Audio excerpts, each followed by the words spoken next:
Are on track to cost hardworking American taxpayers nearly $1 trillion, according to an investigation by the American Action Forum. Founder and CEO of OpenTheBooks.com, Adam Andrzejewski, looked at the numbers and joins us right now with a closer look. Good morning to you, sir. So $1 trillion in new federal regulations. What did you find in this report, and what are the most costly new regulations? Well, the Biden administration is going to crack down on your refrigerator and your freezer and the car that you have parked in your driveway. So they've put new emission standards on vehicles to try to usher in the electronic vehicle, the EV.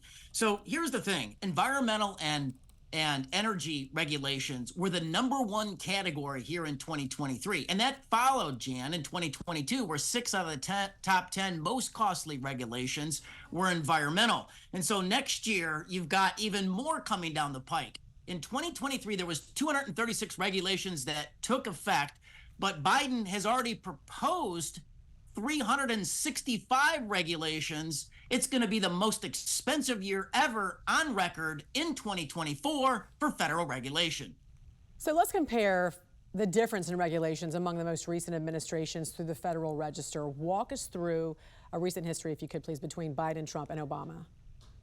Yeah, so the best measure of this is the number of pages in the Federal Register, because that quantifies the heavy boot of these regulations on, for example, all of us and, for instance, small businesses. So when President Barack Obama left office, there was about 100,000 pages in the Federal Register. Trump immediately cut that to about 62,000 pages, and Biden's adding back tens of thousands of pages, and they're now pushing north of 90,000 pages in the Federal Register. Your organization at Open the Books also studied Biden's EPA and found it has reinstituted the controversial practice of sue and settle. So what is it, and how often is it being used?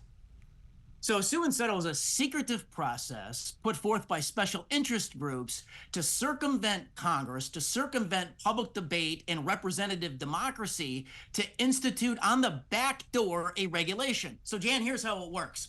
A nonprofit organization that's friendly to the administration sues the administration over, for example, Clean Water and Clean Air Act.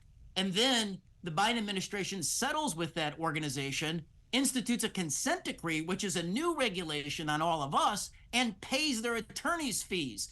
And sure enough, in Biden's first year, they did more sue and settle cases than the Trump administration did in all 4 years. And in November, your findings led to an oversight letter from the U.S. House Oversight and Government Reform Committee to the EPA. So how is Congress trying to hold the EPA accountable right now?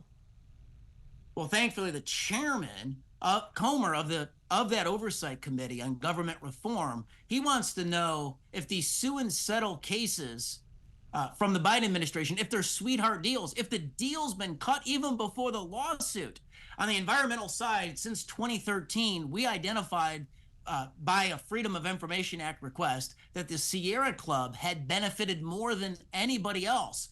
And so thankfully, the Republican committee chairman wants to get to the bottom of this. Founder of OpenTheBooks.com, Adam Andrzejewski. A very interesting, eye-opening report you guys have put on there for us. Thanks so much for joining us. We appreciate it. Thank you, Jen.